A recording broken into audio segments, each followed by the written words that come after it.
And Fury bring out the anger and they take the first game. Absolutely smashing performance out of this phenomenal team, taking a game of what is technically one of the top 3 seeds we've all sort of put in there. But my predictions are looking good thus far, guys. I feel bad, Skibby, telling you guys just didn't get it right, unfortunately, but there is hope for the next game to see what it's going to look like. But Tally, we've got some pretty big things to talk about this game. Like, I just feel like this Cassante, maybe not on Zoronis, but just didn't really hit the mark. It looked good, though. Definitely, Ernest wasn't on Zoronis there. I think he had a really, really good game, especially in his 1v1. His individual performance was really good. It's just very hard to pilot Cassante against like Ashe and Hylian Sol especially. It's very easy to kite. And in the 1v1 against Camille, you're going to get outscaled, which is unfortunate. But I still think individually, he did a really good job this game.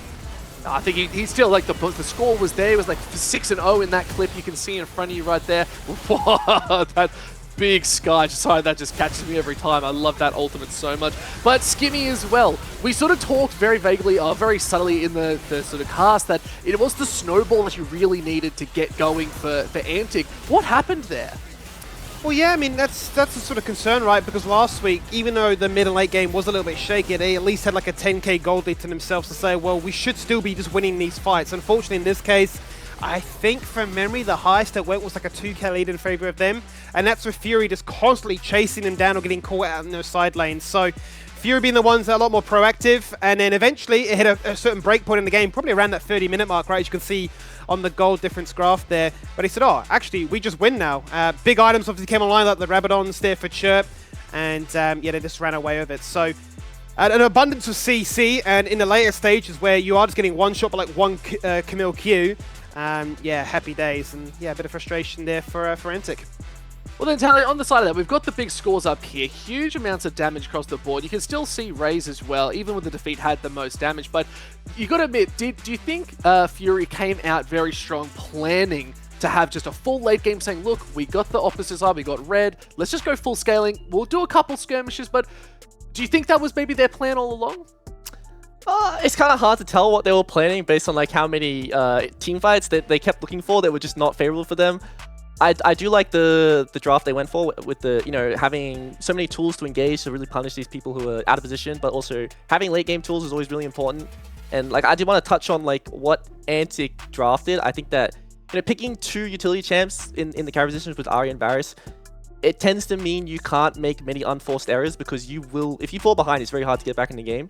Going forward as a team, I'd like to see either, Ahri paired with the hyper carry coming out of Raze, or, drop the Ahri, pick the Talia, and continue playing the Varus. Raze is having a lot of success on the champion, so I can't really like fault him for looking it in, but I do want to see something with carry potential coming out of one of the carry positions.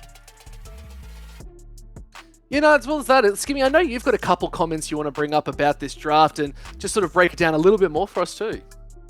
Yeah, well, I mean, obviously, at face value, it looked very strong for them, right? The Brom looked like the perfect answer in the first 3, and it certainly did put in a lot of work. I think, yeah, just some of those times being unable to, yeah, truly push their lead, especially given that they had 6 stacks of the Void Grubs, and that many times they were playing towards 2 lanes, getting 3 turrets as a result because Tomasino's left to his own lane.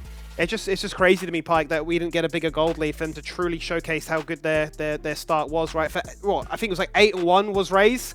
Yeah. But left alone, it was nothing he could really do. Tomasino would hit 1 ultimate. It was just like, okay, I might as well just stand still. Like, I am just dead. So, yeah, obviously his Draven got banned away for talking about hyper carries. Run it back with anything. Like, Raze can play anything.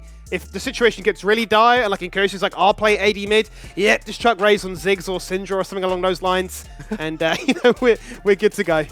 Oh, look, I'd love to see the Ziggs, actually. That would actually be awesome. Like, just tower tank and maybe even a Tristana mid as well, just for a bit of a laugh. Why not? Just mess with those towers. But I love that you pointed out the Void Grubs, actually, Skimmy. While I was watching, I did a little bit of background research. If Antic won with the 6 Void Grubs, I think, if my math corrects me, it was about an 80% win rate if you secure all 6 or at least 4 Void Grubs. I was doing my math.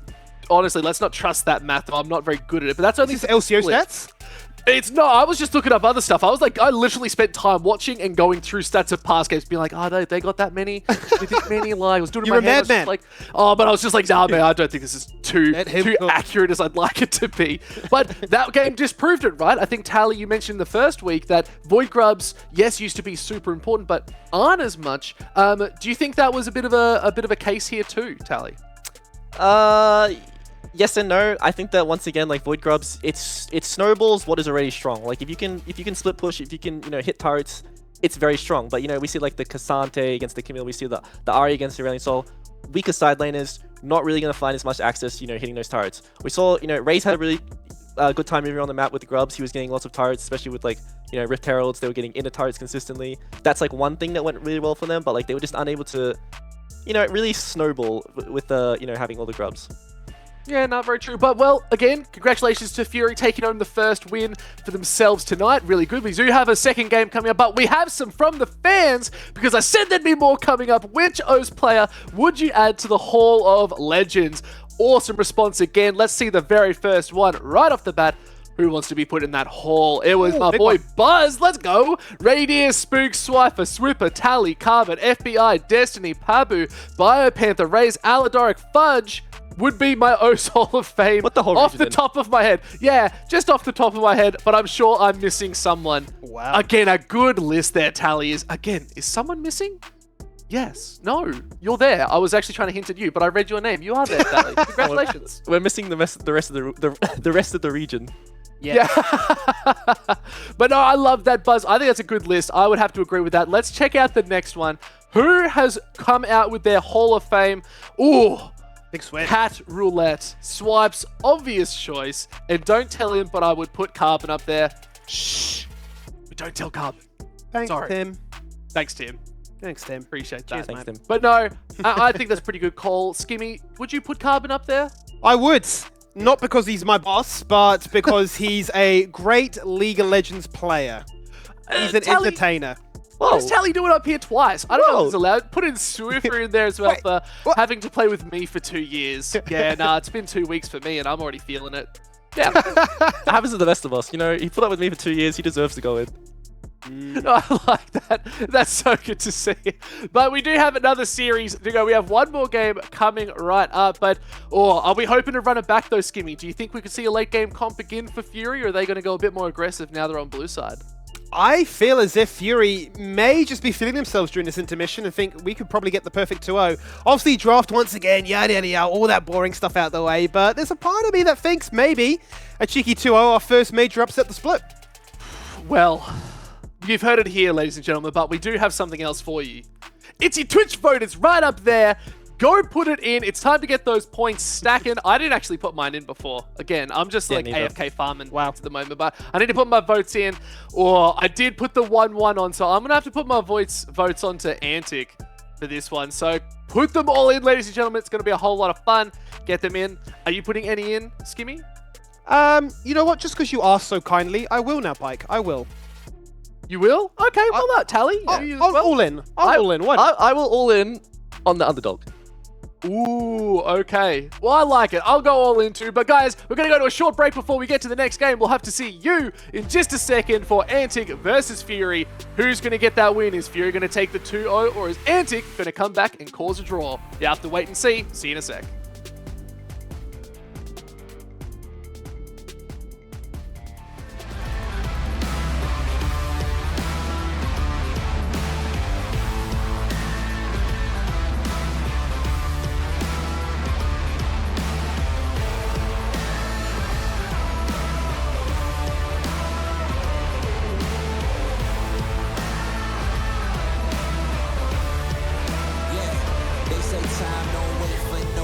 So I gotta get it now. Had to pick myself up just so I could put it down. Cause won't nobody giving no handouts.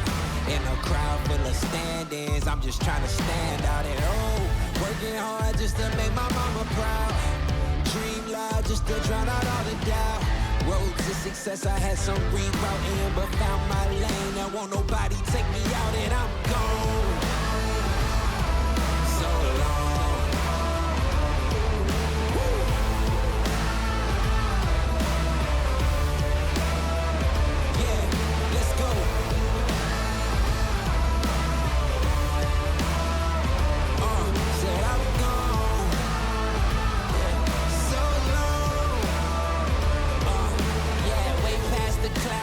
I'm up in the sky, not a bird or a plane, no, that's just me flying.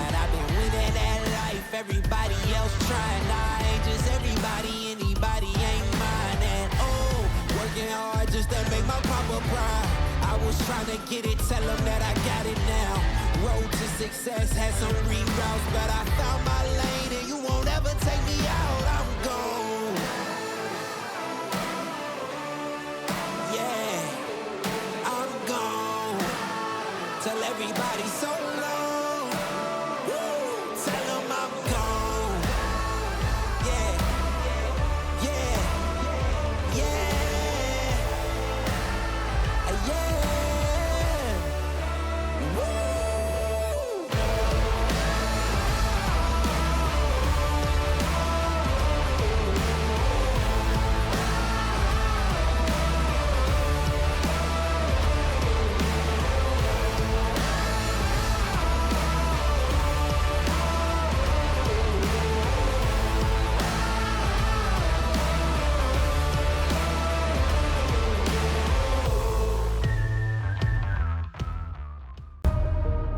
Here's the reason that Kevy's after becomes the Varus.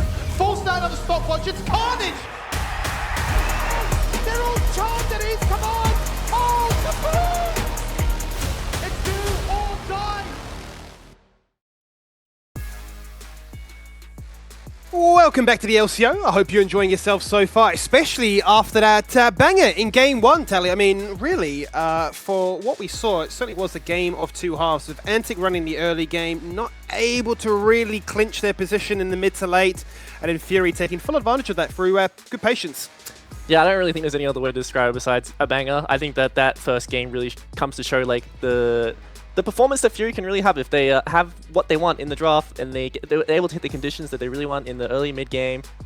I think that they're showing if they're comfortable in the game, if they have access to, you know, getting those first couple dragons, be able to scale comfortably, they are a really good team.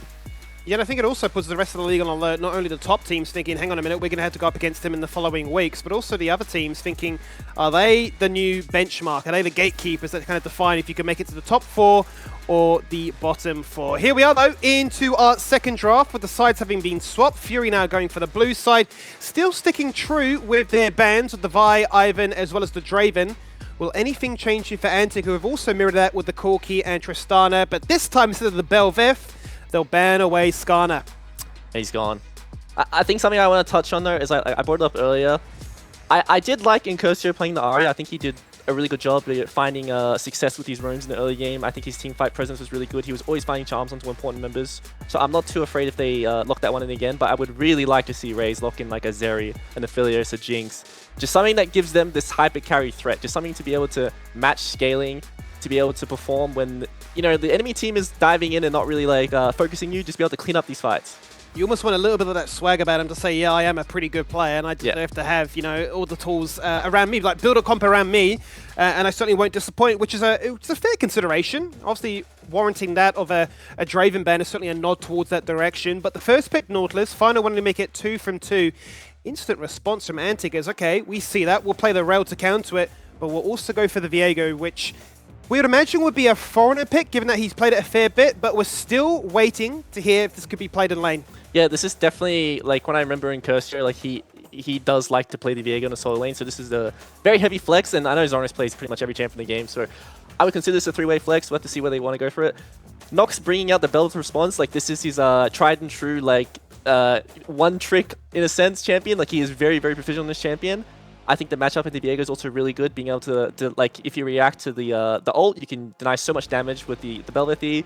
So I think it's really nice to see, and you know, we get the Void pairing, which is cool. But I want to see what Antic respond with here. They're showing so much like melee dive. I want to see, is this like time for Raze to bring out something like a Xayah, or you know, we've seen Aphelios to be in history really strong into like dive comps as well with the gun cycling.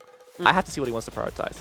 Well, it's a good point, and I feel like, generally speaking, we've seen him lean more towards the Xayah towards the end of the split when the games truly matter, or the playoffs, right, where he just wants any kind of form of survivability, almost selfishly saying, I need to survive, the rest of you guys do whatever you want, I know I can fend for myself. But you touched on it, there is the Aphelios, so the gun cycling certainly should be a pretty prominent fact. We saw, what was it, the other week, right, where they're putting more points into the armor pen with the Lethality, rushing the Collector, and just trying to go for those cheap item spikes, I suppose to try and beat the tempo of like a Kaiser in this case, which needs a bit of time to get, you know, the sufficient amount of attack speed, AP, and AD.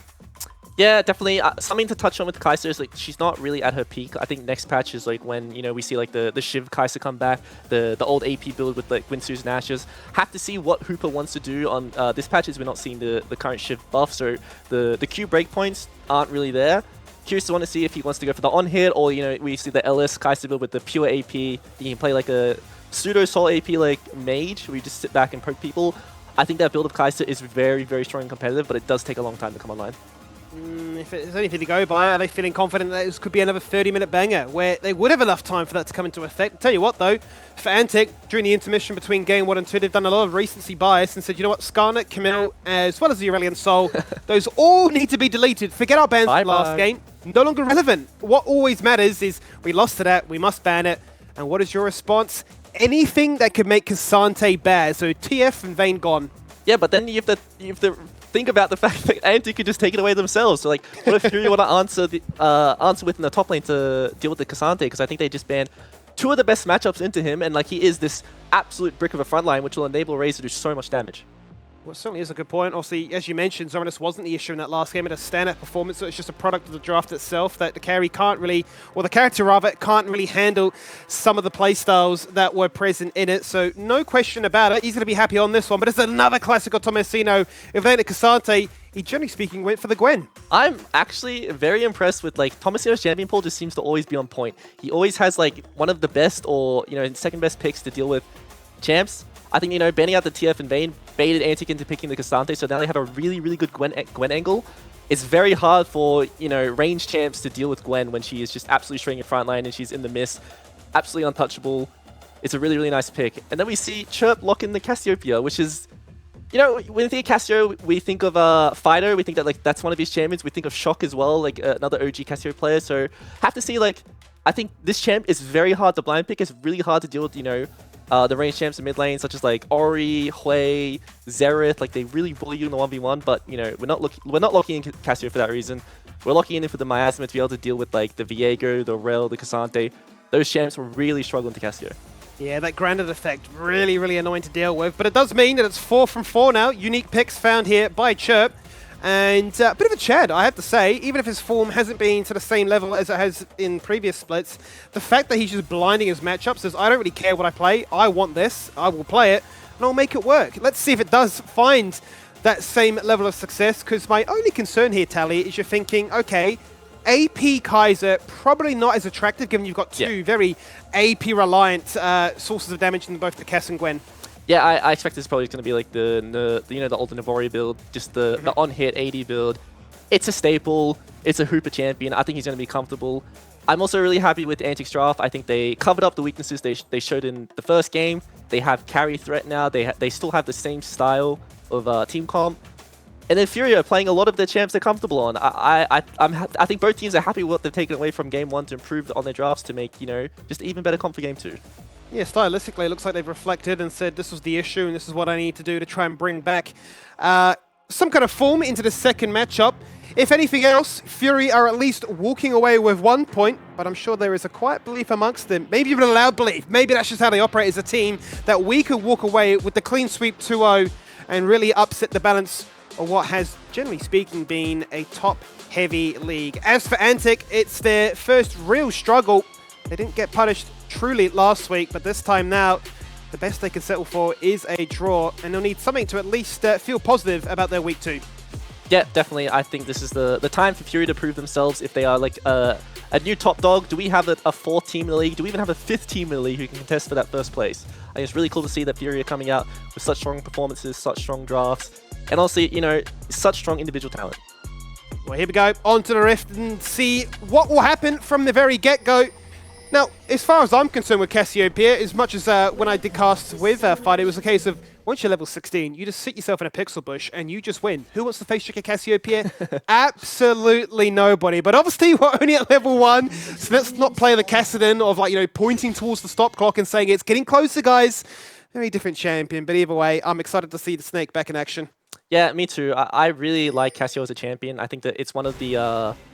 It's one of the you lose kind of champs. Like when you draft a certain way, like you draft so much dive, if the enemy team locks in Cassio, it's extremely hard to navigate these team fights. When like they're in these front to back situations in the river, when Cassio throws down the miasma, you can't play the game anymore. Like you're playing the champs with dashes, you just can't engage. Cassio's really happy. It also really, really good at doing objectives, which is underrated. I think that the damage from objectives coming out of Fury is extremely high, especially like the Gwen, the Belveth, even the Cassio and the Kai'Sa. So we have to see if Antic aren't always on the ball about these objectives, especially Baron, they might just disappear. And we saw that exactly happen in game one, didn't we? It was a case of Antic saying, we need to try and deny of that Dragon Point, and they said, that's fine, we'll go for a 2-man Baron attempt, and they were successful in sneaking that one away, and maybe some would argue that was the turning point truly in favor of Fury. But with a clean slate and some different drafts, you mentioned before that, generally speaking, you prefer the disengaged comp. Do you think still you're leaning more towards Antic with the ranged advantage, or do you think Fury, based on last game, especially on top of their draft, do you think Fury have what it takes to run sweep? I like Fury's comp just because they have stronger side laners. I think that the team who has control of side lanes has control of mid lane, and then in tandem controls objectives just because it's easier to move around the map. You gather more gold. Still a little bit trade bot, but I don't really think anything's going to happen here. I like both comps. I wouldn't be too disappointed playing on both sides, but I just like to have more control of the map. And when you have a winning side laner in the Gwen, in the Cassio, it's just much easier to navigate. Certainly is a little bit easier to navigate, so let's see how they can play this one out. And if they're going to stick to the same script of just fighting after fighting and hoping that one day something does land and they've got enough damage to back up their ideas, because it was a curious game, to be quite frank, right? The fact that they were just finding so many mismatched fights and just going in time and time again, and then, falling further and further behind, but then only just to come back and say, oh, we've hit that full fighter now, guys. It doesn't really matter this time we win. We have to obviously pay close attention, in particular to Nox, on his coveted Belveth, as he already makes his presence well known. He goes in for the invade, not going to go for the blue buff still, actually trying to deny it. The wolves! He's burnt the flash! He's burnt the flash, he's not found the reset. He can't burrow the same way that a Viego can. And, well, Antic get first blood. Yeah, this is the problem with invading. You would think that you're in a stronger position, but it's just much easier for the lanes to collapse on the side that's being invaded. So we see Incursey move over and find the easy first blood onto Foreigner. Sorry, not to Foreigner, onto Nox, but just a little micro thing happened there. The fraction, the smite coming out of Foreigner was a fraction off cooldown a bit earlier. So, he found the wolves, which probably won him the 1v1 there. Yeah, it really was a difference of mere seconds as to who came out ahead, and maybe fans of Antic are thinking, that's good. The one trick on his most coveted champion, unable to get off to a flying start, that certainly puts a bit of a smile on our face, but it still doesn't detract from the point that it's an incredibly quick clear, very frustrating to deal with, and that you still have those winning side lane matchups as you highlighted previously. Yeah, it's also really important for both junglers because both champions really struggle into these team comps. If they fall behind, it's going to be very, very hard to navigate team fights, especially for the Belveth. Like, you don't really offer anything besides damage. And when you get CC'd and absolutely blown up, it's, hard to play the game. Have to see if he's able to get the kill onto Zoranus here. He doesn't have flash. Zoranus has little to no mana, but he does get knocked up, and he goes unstoppable, but he gets inside the Gwen immunity circle. He just runs, and he still stays running. 70 HP, the Ghost was enough, and K'Sante lives yet again. Just always by a minuscule fraction, we see these K'Sante's living. Pop the Ghost. It's such a nice defensive summon in the early game where you can just, pop it, run away. You're not too worried about burning it because it's not a flash. It's such a low cooldown, and you don't feel very susceptible as, using it to escape a gank. I'm sure it really sucks for Nox though, because not only are you behind from the first blood, you've literally respawned, run straight to lane and said, this is my ticket back in. Not to be the case, and Foreigner now with double buff says, well, I could just go for a bit of an invade and make sure that, yeah, you never really get a strong grasp or any kind of foothold back into this one, because we've certainly seen games, right, where a Viego, unable to participate, ends up doing less damage than a support. Yeah, also something to touch on is Chirp's doing really, really good in the 1v1 here. I would think that Hui would win the early game because Cassio doesn't really have the mana pool to all-in or trade. Like, she's going to throw a couple E's at someone and just go but Hui has that range advantage, has the ability to push while trading, so really nice by Chirp to see that he's winning. He's got his TS advantage and still has his TP right now. Well, let's see if Foreigner is able to be rewarded for this one. Draku's going to force the hand by going for the flash stun and making sure that Finder, you are dead. Support gap is what I want to be saying to get us back into this series. Nox is in the area. A second cycling of the hook as Foreigner becomes the Nautilus. He drags in the Belveth and bullies him out of the jungle for the second time in a row. Yeah, really nice by Draku. Findo's trying really hard to bait there, waiting for his team to collapse, but Draku, he sees the angle, goes for the flash, takes him out straight away. When they find those kills, they find the chickens and they find the golems. So this is a really, really big pickup for Foreigner. Winning his 1v1 in the jungle matchup is such a big deal.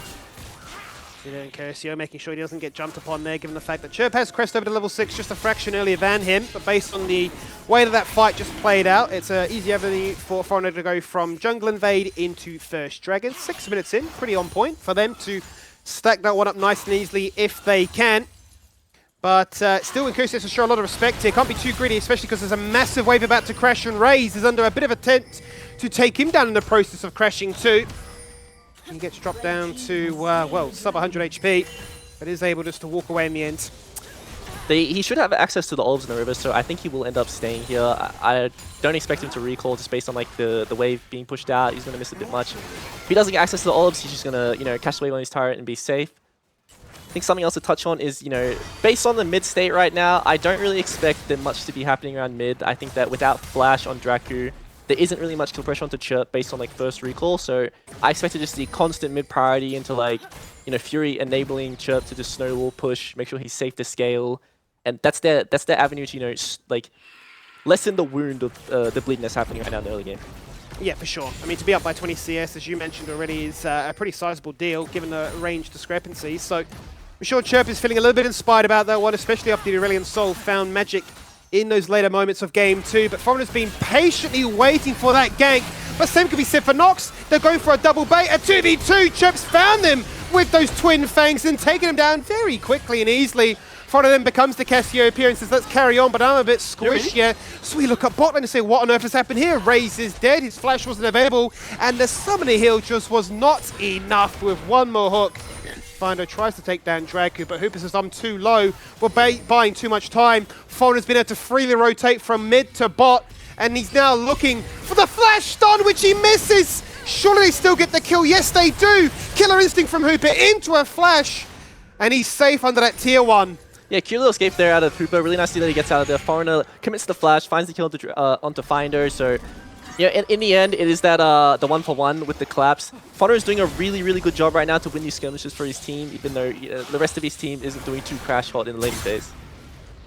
Let's check in with the top lane. It feels like we spent a fair bit of time talking about every other matchup apart from top. Generally speaking, top lane when we check in, it's just a case of them trading. One gets a good advantage, back to base we go. But on this occasion, the bans were quite clear that we want to make sure we remove anything that makes Casante's life difficult. Obviously, then they call their bluff and they get Casante to do Antic, but the Gwen is definitely making his work cut out.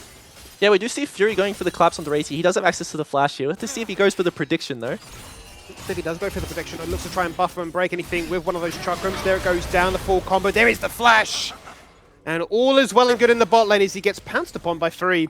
Yeah, honestly, nice by Finder to go for the root before the hook, so he can't react with the flash, but unfortunately Nox was just out of range, so he was able to follow up with the knockup, which would have resulted in a kill.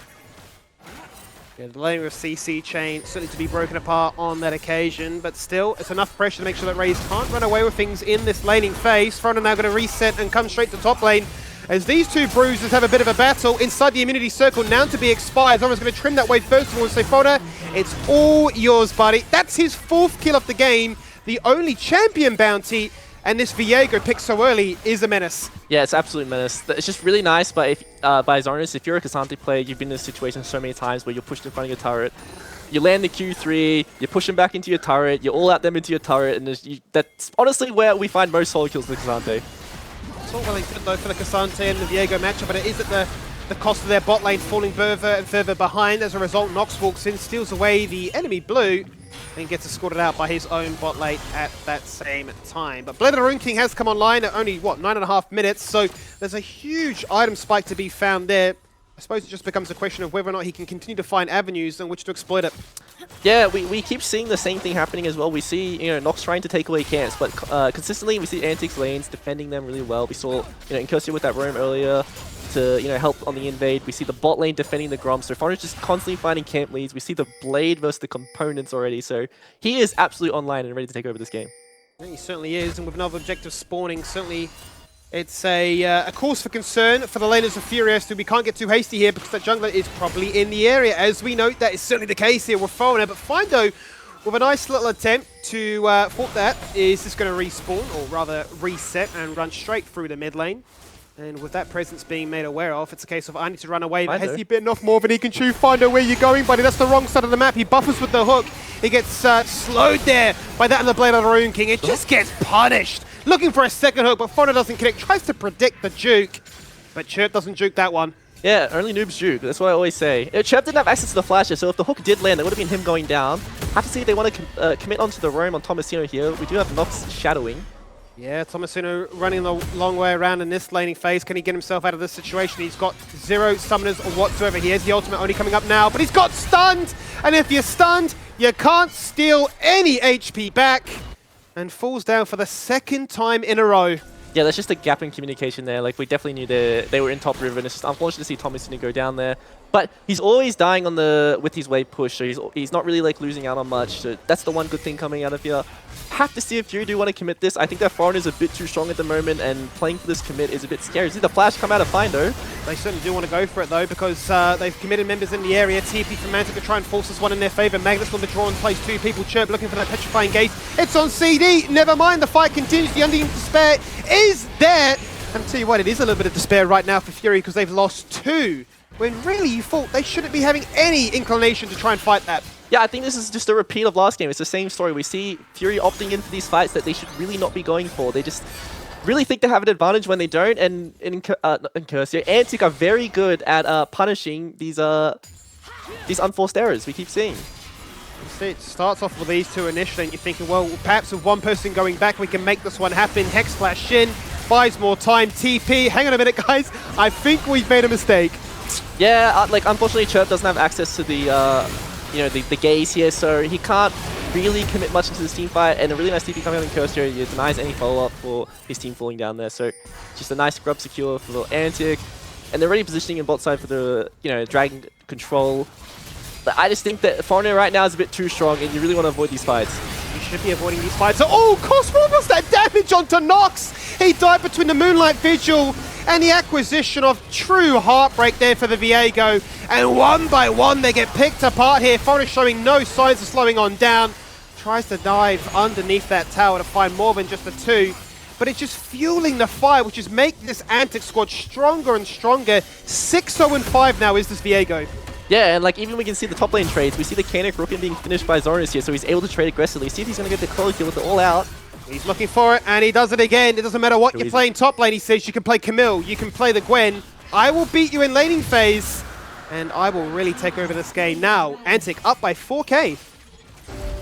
Yeah, I think that they're in a much more comfortable position. This is like pretty much the same game state as last game, but they have this scaling this time. They have, the ease of access to these team fights with like the really strong damage coming out of their ball lane. Have to see if Raze does fall down here, though his flash is almost off cooldown. It was on vision, he knew this was happening, but he stood around for a little bit longer just because he could. Hooper tags up to get the assist, but it's Nox that gets the commit blow, his first of the game. But when Fauna rocks up, he starts to get a little bit concerned, and he has so much mobility. He says, I can afford to make crazy plays like that, because I can get away with it. Yeah, we've all been in that position. Like we see our jungler hovering us. We feel a bit safer than we are, but Raze falls down before Foreigner is able to get there. Really take over that fight. But it's still a good outcome for both teams. They're getting gold into the right people that they want to get access to these resources. One of the saving graces for Fury right now is Chirp in the mid lane. He's still farming really well. This champ will still absolutely own the comp coming out of Fury. I mean, Antic, sorry. We know what you meant. We absolutely know what you meant. I actually believe that Sweeper actually cancelled the vision, so even Raze had no idea going blind into that one. So I apologize on that regard. All the Twitter analysts out there looking to try and flame me. But either way, Fauna comes in, plays clean-up cruises. That's my job done. I'm not going to entertain the idea of fighting any more than that because we're going straight out of a replay, back into the action, back at top lane. And it is now actually Zorinus, after all the carnage, making sure this Gwen is behind, up with a CS lead of his own. Yeah, even though Fury are falling behind right now, their carries still have leads. Both carries are doing really well to, have their first items completed, have good CS, make sure they're able to, still play the game, even with, the rest of the team having no pressure. I want to see how Fury are able to navigate, like, the rest of this, early game or mid game. If they do want to end up a trade, position Finder going for the dive here. And Kosu doesn't have access to the flash, so I feel like this is a pretty easy kill. What can he do? Petrifying Gaze, teed up and ready to go if he wants to try and use it right now on a Miasma. Gets stunned up underneath the tower, is holding on for dear life with that minuscule self-cast shield. The unending spare is enough to tickle Chirp on the disengage, and Zorinus is saying, Findo, come back here, mate. You're 0-6. How about we make that 0-7? You're not James Bond, because you're not a secret agent. I know exactly where you are. You're inside our jungle, and now you're going on a bit of a cross-country marathon. So, you know what? I'm thankful that the Observers toggled away from that one. We saw a turret fall on down. Now we're watching the chaos again.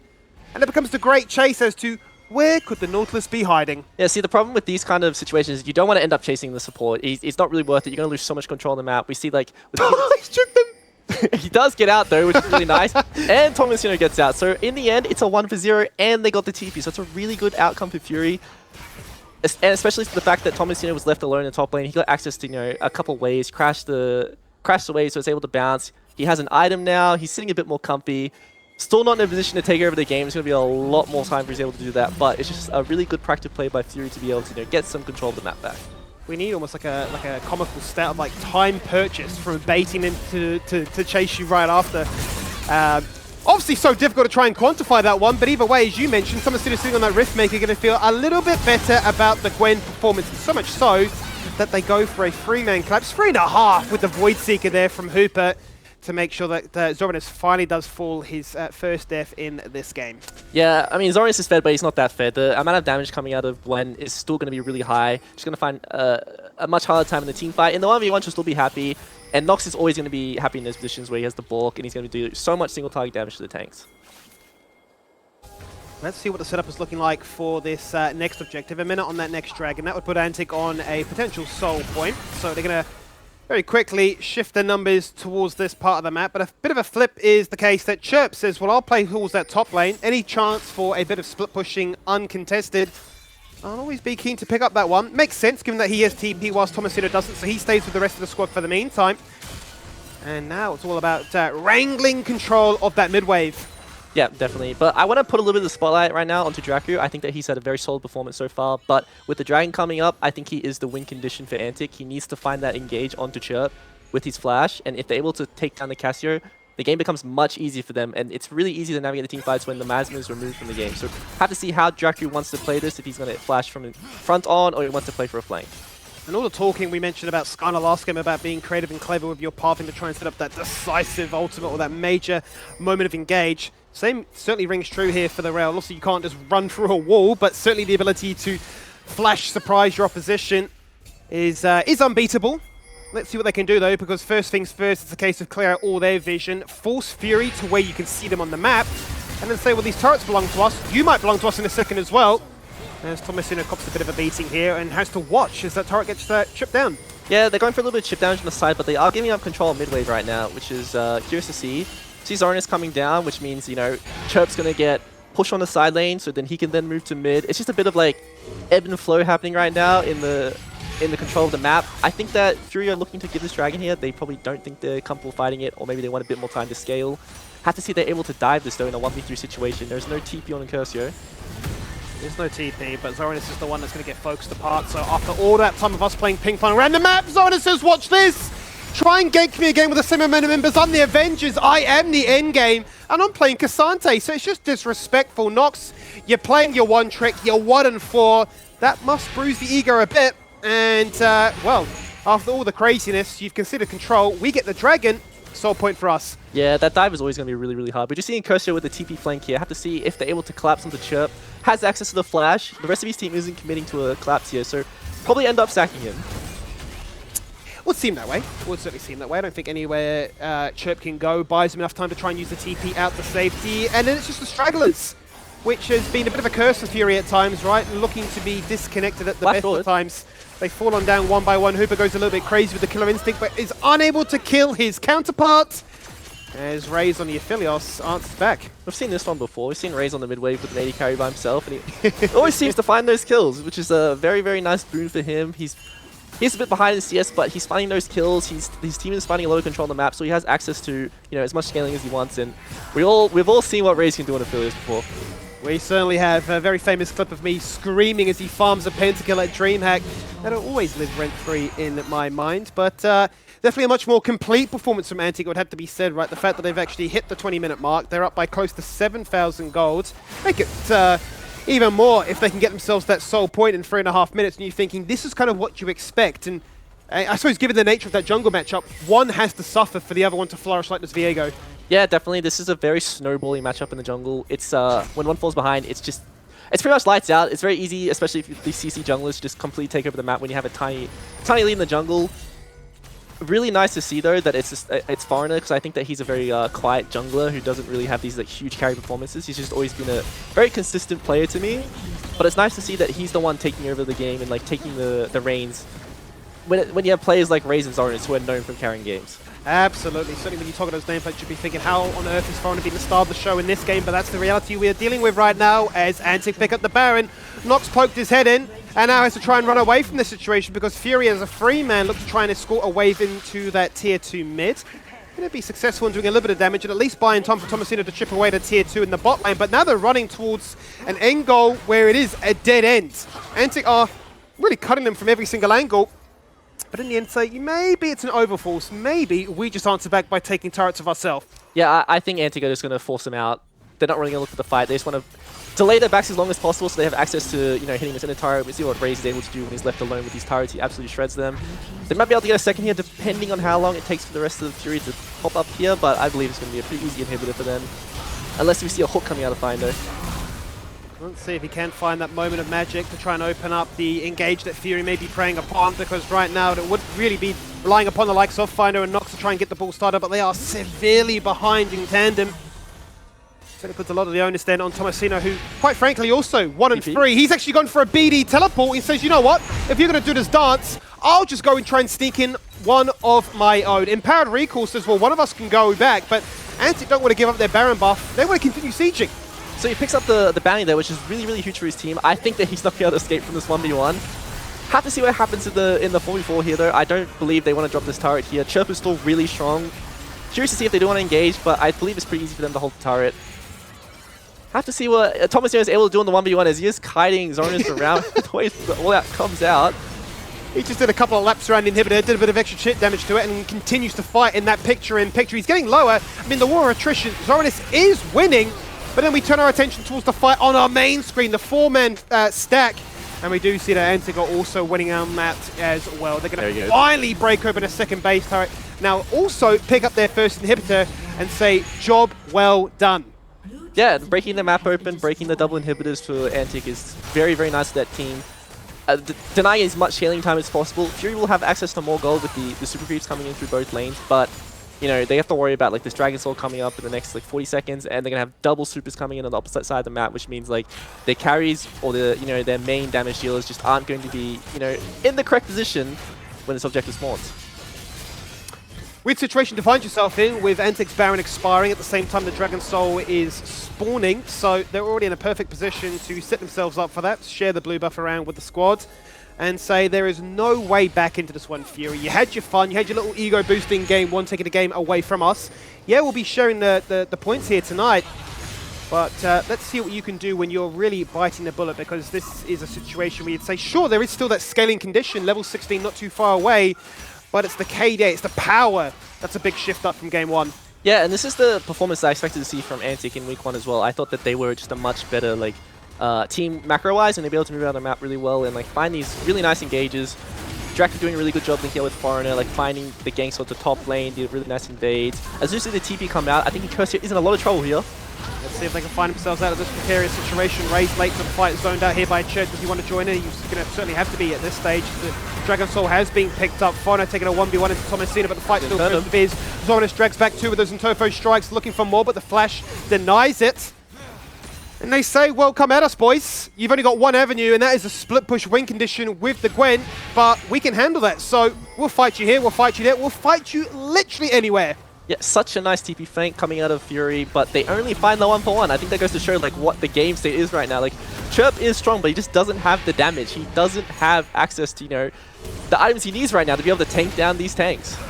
Yeah, he's unable to shred them as much as he would like. He's forced to really bite the bullet and stick around a little bit longer and really pray that Tomasino can farm up even more gold bounties, because that is triple inhibitors taken now.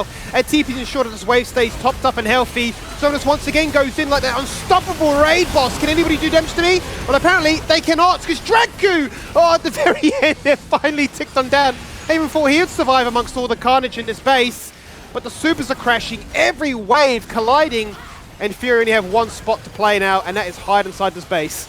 Yeah, with Draki going down there, they don't really have access to being able to pressure for the end there, which is actually pretty big coming up soon, because they have triple super creeps flooding into their base, and they don't really have anything to do for the next minute until the Baron spawns. So this might just be items coming through that Fury you need to be able to win the next team fight. To see if that could be the turning point in this one. You can see 2.5 items here for Hooper, 3 and a bit there for Chirper as well. Is there a magical breakpoint, would you say, for champions like the Cass or the Kaiser? Well, Cassio, like, she's one of those ultra late game scaling champs. She kind of needs access to almost 5 items. You need the Death Cap and the Void Staff especially. That's when you see those Twin Fangs really start like one-shotting the carries if you accidentally step onto Poison. I think Gwen, 3 items, when she comes online, she's going to be really, really strong. Level 16 is probably more important than items, honestly. I think that the ult can do a lot of damage to these squishies as she's shredding through the front line. Let's see if level 16 can be found. It's already been achieved there by Chirp. Same could be said for Thomasino very shortly if he can get himself access to another wave uncontested. But as much praise as you say for the supers flooding into the base of Fury to make sure that they can get this easy farm, it's also just the ability for Antic to run the map and do whatever they like, because those lanes are never pushing against them. So they can deny all these jungle camps, they can set up all the perfect vision line, and really make sure that, hey, if we are gambling all on this Baron, we at least know you're coming. Yeah, we might actually even see Fury just completely give the Baron. They probably don't even care. They always want to get as much gold as possible for the next Elder, which they consider like the GG team fight. I think that even if they give the Baron, they might be in a position to hold the end. Their champs are very, very good at dealing with the siege coming out of Antic. I think that the one, saving grace for them is Incursio's. Like, his poke is pretty much unmatched. Like, his range is so large right now. It's just, we'll have to see if Trevor's able to get the items that he needs right now. Like, he has been catching extra waves. We see Thomasino, like, conceding CS to give to him. They probably keep communicating, like, oh, we need this item. This is the next breakpoint for us. So, we'll have to see if they're able to hold this Baron, because if they are, I think they're in a much more comfortable position.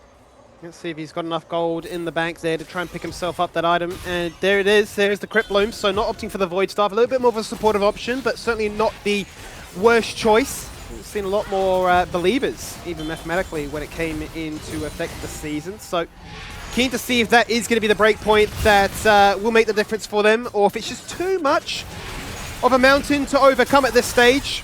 One inhibitor has respawned, a second just about to, and another 2 minutes before that bot lane inhibitor comes back, but as it respawns, it may just fall down again. Yeah, just paying attention to Dracu's flash time right now. I'm wanting to see when the Hex Flash goes off cooldown and gets access to the flash time, because I think that's when Antic will decide to pull the trigger onto Chirp, who doesn't have access to flash right now. Biding his time, waiting for that Hex Flash to pan away. We'll see what the cooldown of that is very shortly, no doubt. And we can really hope that he can find a moment in which he can strike and primarily take away this Cassiopeia. Across the wall they go with that Hex Flash, looking for the initial fight. Onto one. Findo is the focus. He hits a depth charge, but not enough to get himself out of a prior situation. And now they just escort the minions in. They say we can use them as a 6-member. So we go Flash, Magnet Storm, Moonlight Visual, tear it apart with the Incursio on top of it. Oh, it's just beautiful. It is that wombo, it is that combo, it is that decisive nature in saying this game is dead and done. And it won't quite be the 10k gold lead, but a much more comprehensive performance done before the 30-minute mark. And the points will be shared for game 1 tonight. Yeah, honestly, really beautiful that Antic there to just wait and wait and wait for that flash to come up. Draco instantly pulls the trigger, and it's lights out. Easiest stats, Gibby. It certainly is lights out, as easy as that. And a lot to take away from this one. I think we're still not really sure how we assess both teams. We've certainly seen both the good and bad side of Fury and Antic. I think there's still a few more reps and weeks to come for them to show for us. I think primarily for Fury, much on that strength of schedule we discussed as well. A strong performance, and it could certainly be the difference maker if they can do that to the other teams in the following weeks. But at the break, 1-1 is the final scoreline as we jump to that break and get ready for our second series of the night. It'll be Direwolves up against Mammoth.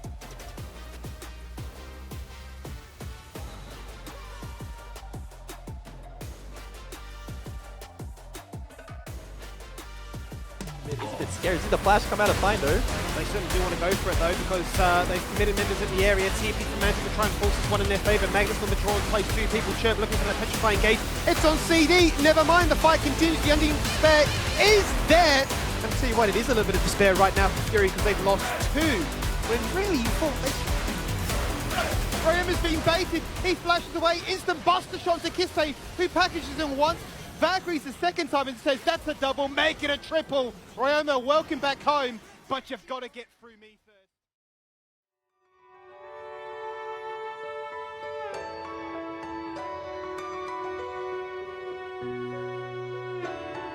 High stepping with passion when we get action, and if you good with the vibe, it's it's natural attraction and we out. I ain't tripping off none of them asking. If I come through dripping, I tell them I'm splashing. But look, peep game, this ain't nothing new. Cause it's amazing what a little breeze in the sun will do. I know they watching when I'm coming through. Tell me, do you run the opportunities or do they run to you? I see something and want it and I've got it. Feel the beat bumping and pumping like hydraulics. So if your energy ain't right, then save me the trouble, alright? Can't bring my vibe down. Can't bring my vibe down tonight. Baby, I got your number. It's 1, 2, 3, 4. Right, left, right. It's 5:15, so I hop up in the ride. You know me, G-double-O-D is the vibe. Part the side, you're in awe how it seems to apply. Shine bright like a star that you've seen in the sky. Brush past, saying bye to the haters. Rise above the freight every day like elevators. Try and underestimate us, don't debate, cause it's fate, we the greatest. Star-studded like entertainers. Take a chance, just go, no stopping. And dance like it's no one watching. But if your energy ain't right, then save me the trouble, alright? Can't bring my vibe down. Can't bring my vibe down tonight.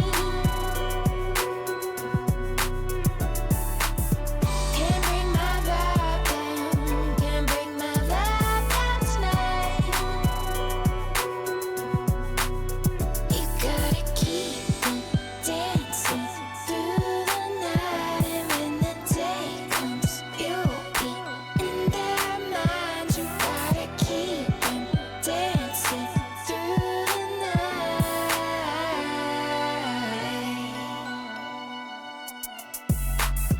Can't bring my vibe down. Can't bring my vibe down tonight. Baby, I got your number. It's 1, 2, 3, 4. Right.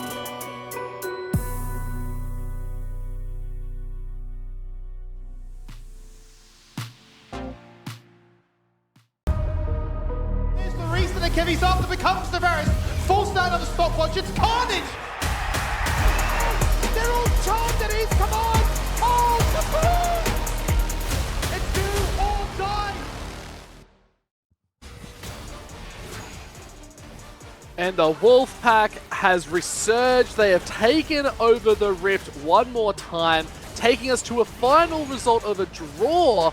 I wonder who could have called that one. Skimmy? I don't know. I don't know. Definitely not me. Not me. Oh, well, Tally, what about you, mate? I don't know. I think I called that quite well. But again, what a performance.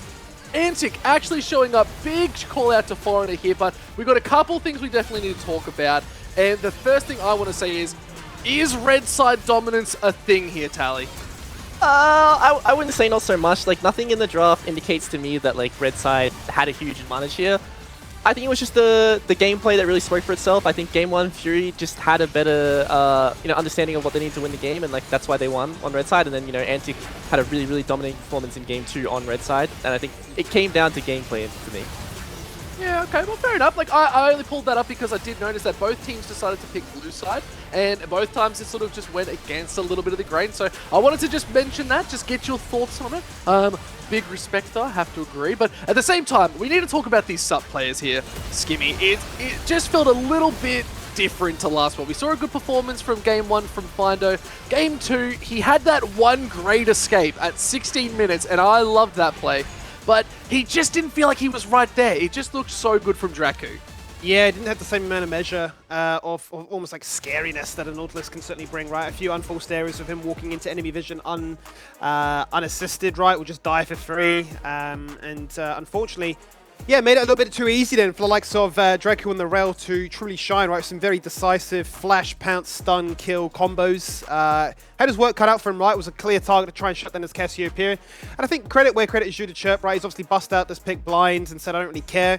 I think both games he had about like an 80 CS advantage over that of Incursio.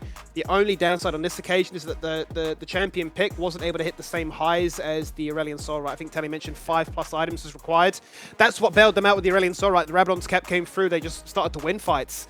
But the Cassiopeia didn't have that same kind of luxury, so yeah, unfortunate. It was pretty big, but we'll have to talk about the latest winner from that one. We have Zoranus on the line, joining us on the desk. Mate, congratulations on the draw. A fantastic second game, though. How'd you feel from that one? Well, look, I can't say I'm a fan of ties. I mean, they're a bit too uncomfortable to wear personally. I mean, it did feel good to bounce back and get the win in the second game, but I mean, like overall, we're kind of disappointed with that first game, as I think we should have been able to close that one out. Yeah, definitely. I just want to say, congratulations on the good performance tonight. I think you played really well. But I want to ask more about top lane itself, like the talent we're seeing recently with Tomasino and Doraemon coming up. We're seeing these new players. Do you think that like we're finally seeing like resurgence of like good top laners to contest yourselves and the likes of like Bio and Thien, or do you think it's still run by the top dogs? Like to be honest, in terms of laning and like individual mechanics, I think they're not bad, but I think they do lack a lot of stuff when it comes to the macro and the map movements. And so I think there is still a bit of a gap there. Yeah, I would agree with that. Well, Zoranus, thank you so much, mate. Again, congratulations on the draw. I know it's not the result you're after today, but it's still better than going 0-2. So, mate, congratulations on that, and we'll see you again next week for a some more big dubs, right? Surely. Thank you. Big dubs. It's all about the dubs. Like, you got to go for those big wins.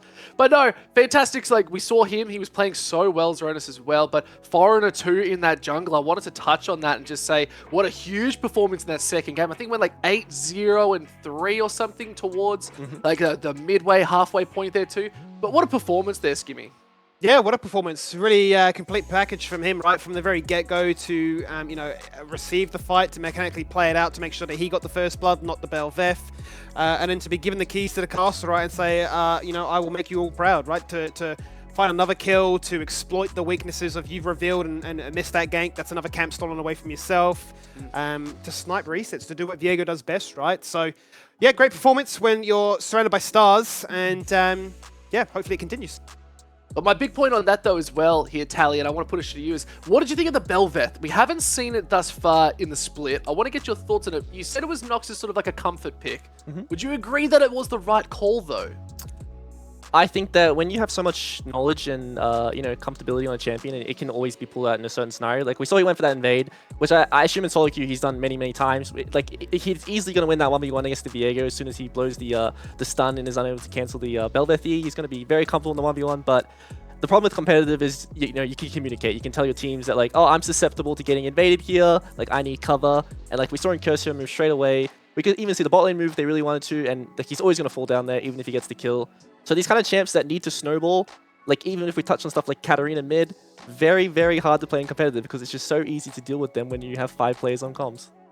Yeah, I feel like it was that one early invade we saw right at the start of the game that sort of caused Nox to feel a little bit out of sorts and not getting that momentum that you need on a Belveth. But talking about great walks into unknown territory, we have Findo on the call joining us, the man from the Great Escape. How are you feeling, mate? A big draw coming out. Pretty good result considering. How are you feeling after it? Good and bad. Like I've just been dragged into an interview after a loss, so it never feels good, but honestly, like I feel pretty good about the first game, and the second game, bit rough. We don't talk about the second game, mate. It never happened. Yeah. Or KDA, it never happened either. So tonight. we'll wipe that one. Yeah. Well, I sort of want to ask, obviously we made a bit of a deal about your strength of schedule up against all the heavy hitters in those initial weeks. Given that you're the only team that stuck together as the full 5, do you think it's a bit of a blessing to get that out the way so you have the easier games towards the end, or do you prefer to sort of have that ramp-up time like you usually would, where it's all over the show and then maybe it finishes with like a heavy hitter?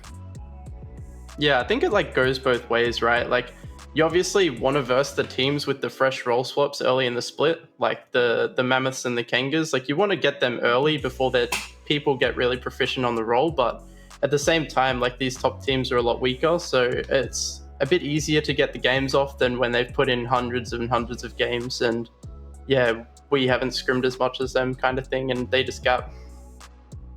Yeah, perfect. Oh, sounds good. Well, Findo, thank you so much, mate. We enjoyed that little wander you took in the jungle. It was sadly an unfortunate result, but I still think you played exceptionally. Always going to find you in my heart. But, mate, congratulations again, and we'll see you in the next one.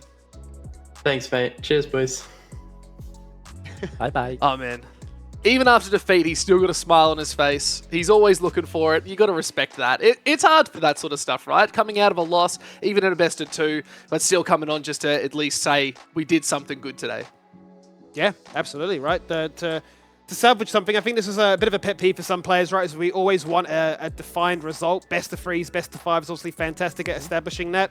I think it can be another one of those mixed results where you walk away, say, oh, we all got a point each, but like, you don't want that participation award. You want to be like, I'm better than you, and I proved it.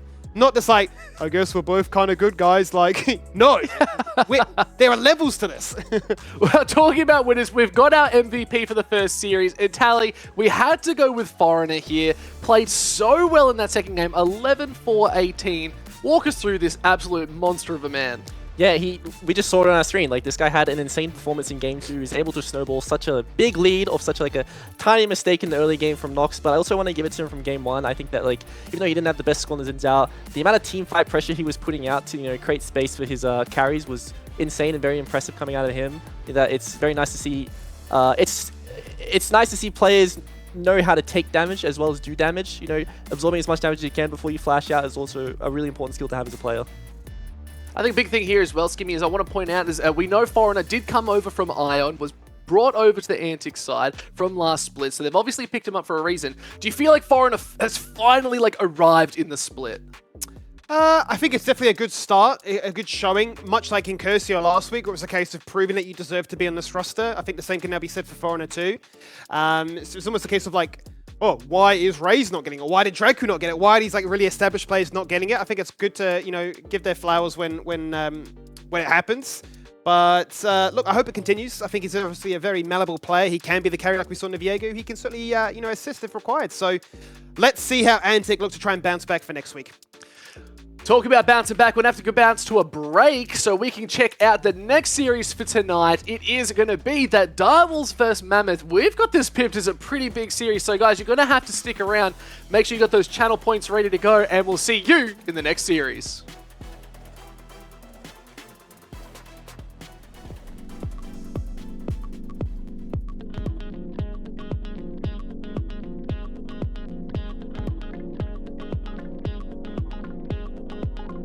You coming at me with a heart of stone. Won't you let me know what you're thinking? Won't you keep me up? I'm sinking. Don't tell me no. You're giving it to the heat, giving it up to the beat. You're killing me. Don't shut me up.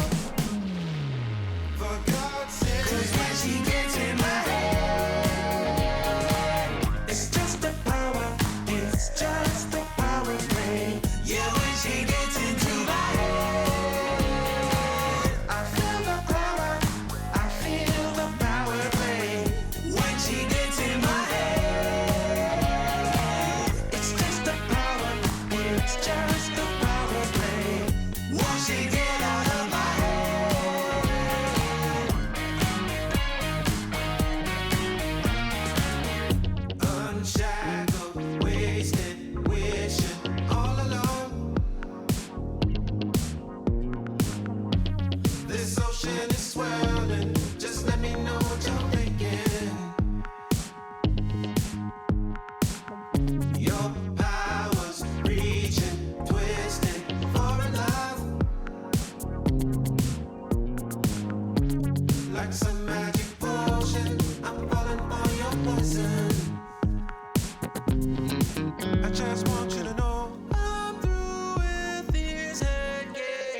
becomes the Varus. Full stand on the stopwatch. It's carnage. They're all charged at his command. Oh, kaboom! It's do or die. We might be halfway between the series, but it doesn't stop the excitement from rolling in the deep as we have a huge series coming up. It's going to be Direwolves versus Mammoth. We're all pretty excited for this one. We've sort of picked this as one of those serious games, but look at that Direwolves roster tally. Look at it. Yeah, it's great, isn't it? Looking. Look at it. Look at it. Just look at it right there. Yeah, all those beautiful smiling faces. I think that, you know, Direwolves, we don't know much about them yet. They had a really tough matchup in week 1, and I think, you know, coming against Mammoth, it's more in their field, a bit more of, you know, the contesting area. So this is really when you want to see them take those points. It's really important to establish yourself as a team that can still contest. But I think it's that thing we're seeing this clip right now is Katsuri as well has been absolutely flogging it. Even for just the first week, he's just played so well, was so consistent. Skimmy, do we have high hopes for this player? Oh, absolutely. Wherever Katsuri goes, he seems to blossom. Obviously went overseas to play for CLG Academy as well, so there's a reason he's hit the highest highs. Comes back home and, yeah, looking to try and inspire another new roster. We'll obviously have to see how they fare up against Mammoth with 3 AD carries crammed into one team. Mark Lewis Prater says, you know what, I'll play mid lane.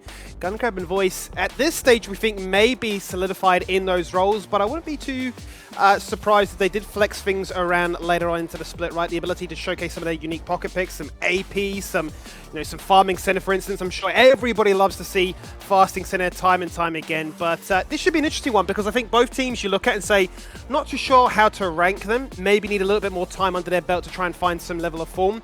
But the common thing is that they both went up against some of the best teams in the league, so this is a good chance for them to bounce back and say, all right, week 1 is over, we got smashed, let's see what we can do up against somebody a little bit more on our level.